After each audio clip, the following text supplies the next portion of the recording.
сегодня я буду делать распаковку. Не знаю, насколько это будет удачная распаковка. У меня обзор. Я давно, в принципе, хотела сама себе его купить. У моей подруги есть такой же. Но мы сегодня посмотрим, что из себя это представляет. Посылка пришла уже 3 дня, но я ее никак не распаковывала, друзья.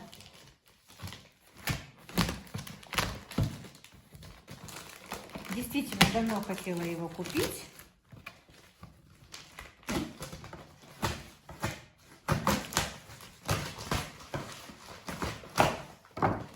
Мне моя подруга Ира говорила, что это хорошая вещь в хозяйстве.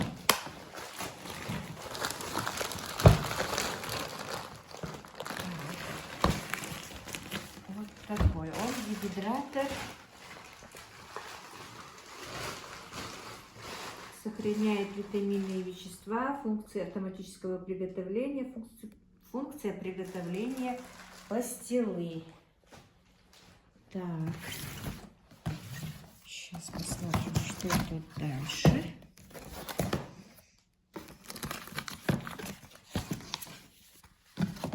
Так, вот такой вот сборник рецептов.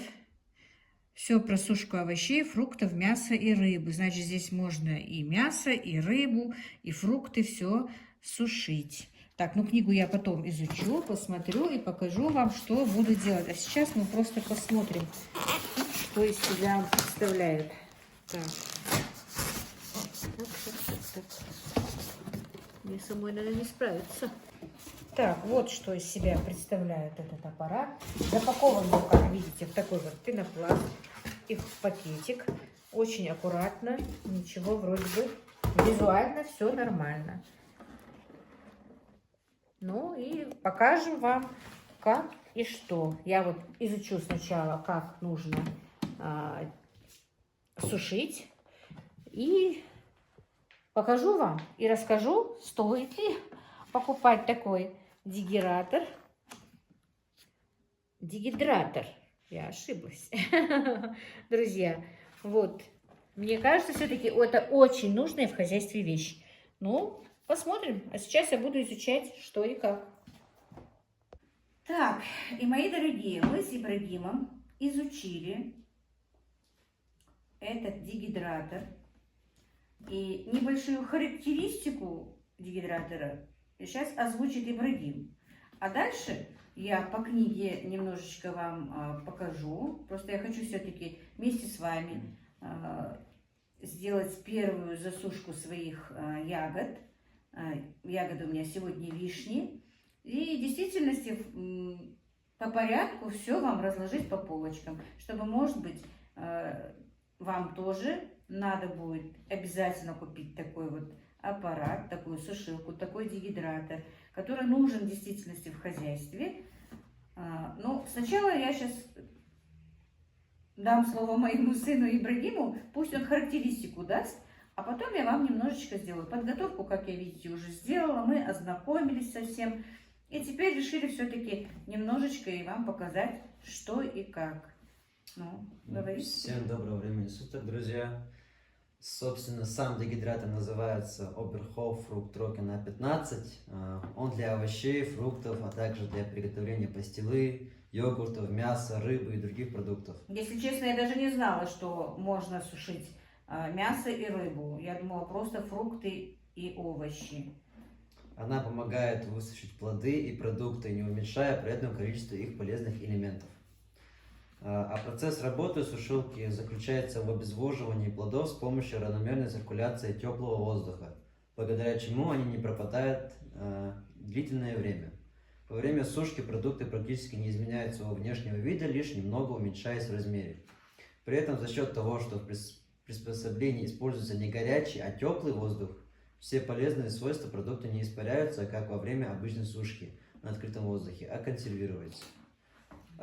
Характеристики самого дегидратора — это вертикальный обдув, мощность 400 Вт, 5 подносов из пластика, как вы можете видеть, температурный режим от 35 до 70 градусов, корпус из пищевого пластика, сенсорное управление, равномерная циркуляция воздуха. Так, вот, друзья, это характеристика, значит. Значит, это все, вот это я просто протерла влажной тряпкой сначала. Эти поддончики промыла, высушила. И в книге есть такая рекомендация положить марлю, чтобы потом эти поддончики можно было легче как бы мыть. Здесь мы просто сделали дырочку, чтобы не мешать горячему воздуху поступать.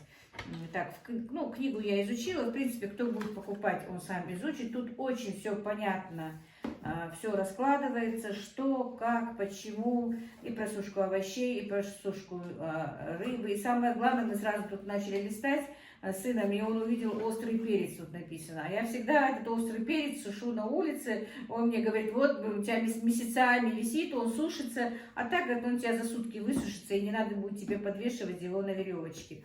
Так что, друзья, действительно, по книге тут видно, что много чего. Действительно, я это хотела, потому что моя семья обожает компот из сухофруктов. Я их часто покупаю. А вы сами знаете, друзья, что покупные магазинные сухофрукты бывают, если честно, нехорошего качества. И неизвестно, что там, как там сушили, какие там ягоды, перебранные или не перебранные. А тут даже, в принципе, у кого действительно свое приусадебное хозяйство, у кого свои дачи, у кого свои овощи, фрукты, тем более мы будем сохранять качественный продукт для своей семьи. И поэтому вот на данный момент у меня в моем саду созрела вишня, и я захотела именно сегодня вот начать с вишни. Я удалила косточки с одной половины и с косточками. И хочу попробовать, посмотреть, как будет. В принципе, рекомендуется без косточек, но и можно с косточками, написано, что в книге. Так что попробуем, друзья. Не то, чтобы рекомендуется, просто вам потом легче очищать их, есть, то есть. Компот варить ничего страшного. Я компот с косточкой люблю, поэтому вот решила. Тут очень много рецептов, самое главное, рецептов разных, даже салатов, даже печенье. Пастила, цукаты из тыквы, из апельсина. Вот это все в действительности в книге очень, я сама себе смотрю, а вам не показываю. Вот так вот красочно, цветные фотографии, как рыбу. Все, я не знаю, видно, нет? Очень удобная и понятная книга рецептов, сборник рецептов. Все тут говорится, все тут описывается. Например, давай почитаем про вишню. Давай, читай. Для сушки подходят спелые, сочные плоды темных сортов. Выбирайте крупные ягоды без гнили и повреждений. Для 1 килограмма сухофрукта понадобится около 4-5 килограмм вишни. Чтобы ускорить сушку, перед тем, как отправить вишню в дегидратор, бланшируйте ягоды. Косточки из вишни удалять не обязательно, но если хотите иметь готовый сухофрукт без косточек, позаботьтесь о том, чтобы удалить их перед сушкой. Сушеные вишни при сдавливании не будут выделять сок, они должны быть эластичными и блестящими. Вишня сушится от 14 до 30 часов при температуре 60 градусов. Вишня обогащена фолиевой кислотой, пектином и так далее. Вот так. Вот так вот, друзья. Сегодня начнем с вишни. Сейчас я уложу вишню. Без косточек? Без косточек. Нет, подожди, чтобы... Я уложу их. И там же рекомендуется, я уже сказала, положить марлю. Но у нас не марли, если честно, а вот такие вот одноразовые, нет, многоразовые салфетки такие. Но они тоже как марля. Сейчас я уложу на эти поддончики и покажу вам.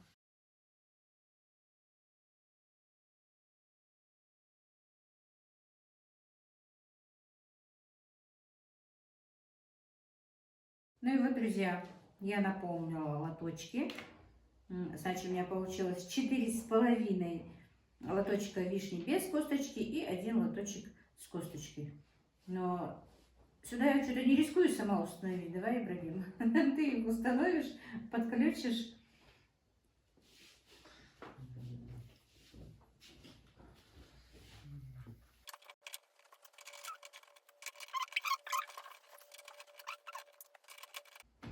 Аккуратная, красивая штучка получилась.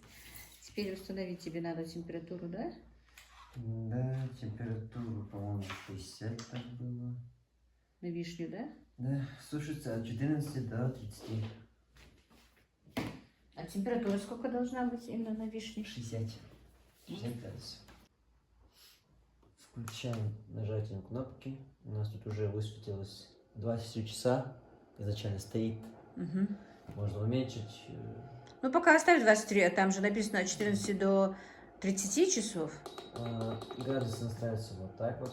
Нажатием. Все очень просто, понятно. И ребенку может быть понятно. Там даже написано использовать дегидратор может даже ребенок от 8 лет. Ну все, сейчас проверим. На 60 градусов стоит. Бесшумный, самое главное, никакого шума, чуть-чуть только. 24 часа установлен таймер. Сейчас он не будет таким горячим, но через часик, наверное, уже даже притронуться не будет. Не очень приятно будет, если притронуться. Так, и кстати, ягоды, овощи, фрукты надо не оставлять его на краю. перемешивать. Это я уже не читал. Я читала в Да? книге, да. Каждый сколько? Вот каждый сколько, я не знаю, надо будет еще уточнить, но надо немножечко их перемешивать. И проверять и надо менять нижние поддоны с верхними, чтобы одинаковая была усушка фруктов и овощей. И конечный продукт, уже высушенную вишню, мы покажем через, получается, примерно день, когда видео будет выложено. Ну, это все будет в одном ролике. Для вас это будет вот такой вот щелчок, а для нас целый день. Ну все, друзья, будем будем ждать конечный результат. Пока что прощаемся. Не прощаемся? До встречи. До встречи. И, мои дорогие, прошло 24 часа. Вишенка моя высохла. И я, в принципе, осталась очень довольна и очень рада. Я действительно давно хотела, чтобы у меня был именно вот такой вот аппарат, дегидратор. Видите? Правда, конечно, как и написано, он уменьшает, фрукты уменьшаются. 2 лоточка у меня освободилось.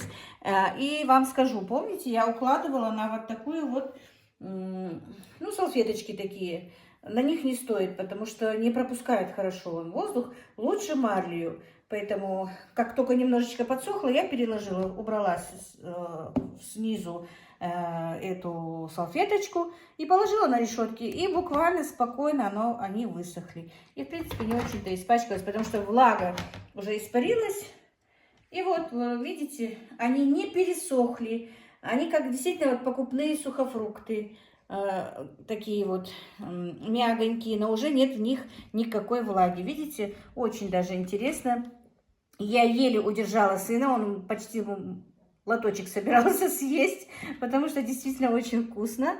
Вот эти вот 2 лоточка с косточкой, а вот эти вот без косточки. Видите как? Очень даже я действительно просто рада всему. И прочитала книгу, теперь хочу, у меня еще много черешни, как вы знаете, друзья мои хорошие. Мне порекомендовали вчера, что из черешни именно пастила будет вкусная, так что будем делать еще и пастилу. И действительно, я изучила книгу, тут много чего можно сделать. И потихоньку каждый рецепт, который я буду именно делать в этом дегидраторе, я вам буду показывать. Я действительно очень рада этой покупке. И спасибо фирме такой, что выпустила такой аппарат. Так что советую вам, у кого есть свое хозяйство, кто вот любит именно сухофрукты. Если даже, в принципе, наверное, нет людей, которые не любят сухофрукты. Так что покупайте, не пожалеете. Фирма хорошая, дегидратор хороший. Оберхоф, помощник в нашем доме будет. Ссылку на сайт, где производят, я оставлю в описании, или, как сейчас говорят, в инфобоксе. И название этого дегидратора тоже будет у меня в описании. Заходите, посмотрите. Может быть, вам еще другие понравятся. Там у них есть выбор. И приобретайте. Действительно, я вам рекомендую. Друзья, если кого-нибудь заинтересовала моя покупка, ссылку на Сайт производителя я оставлю у себя в описании. Ну и, конечно, название этого агрегата. Заходите на этот сайт, там еще очень много разных аппаратов у них, вот таких и других. И, может быть, будете заказывать. Я лично довольна своей покупкой. Мои дорогие, добрый день, Дадик Халтшин, с вами снова Лейла.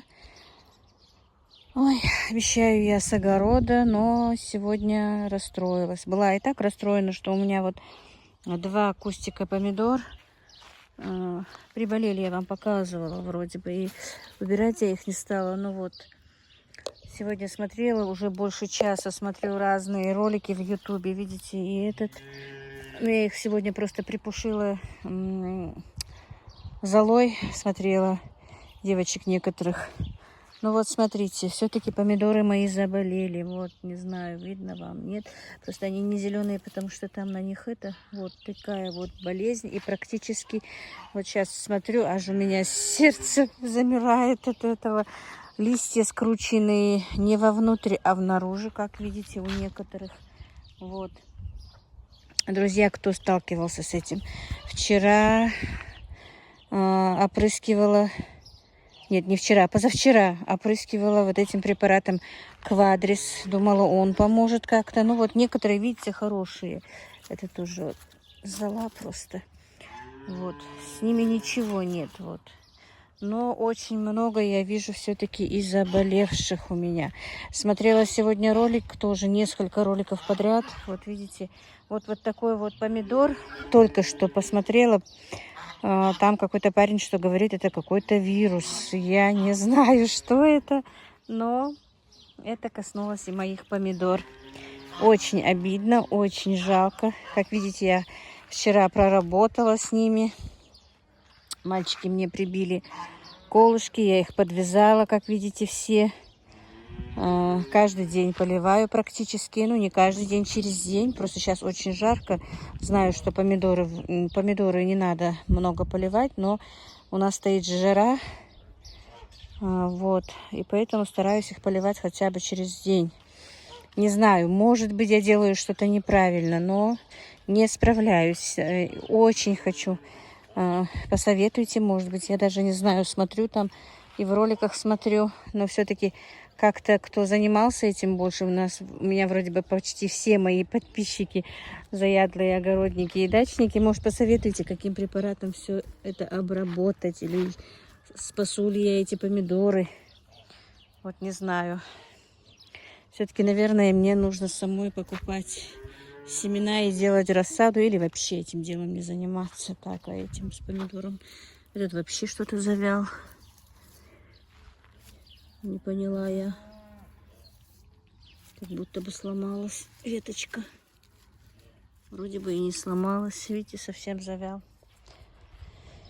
Ой, не знаю, то ли сглазили меня. Ничего у меня не растет, ничего у меня не идет. Все не так как бы. Вот так вот, друзья. Крик души. Хорошо, что мне их не как обычные годы много, а то бы я вообще расстроилась, не знаю. В этом году только вот 80 кустов, да там немножечко маленьких. А то же я их сажала прям по 200 штук. Ой, не знаю, короче, не знаю. Ну, друзья, действительно, посоветуйте, может, что-нибудь посоветуете, чем бы их обработать. Может, спасу еще. Так, ну вот, друзья. Хоть и расстроилась с огородом, но жить дальше надо как бы.